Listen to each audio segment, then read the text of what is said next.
Amos Mobile Garage, we come wherever you are. So one of our client Mazda, come closer, Mazda Axela.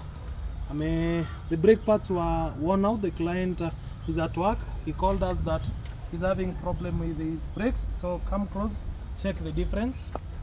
So these are the old one. See the limit, see the difference. So we are going to replace the rear brakes, front brakes and the rear brakes. So for pre-purchase inspection, for service, we come wherever you are. Thank you.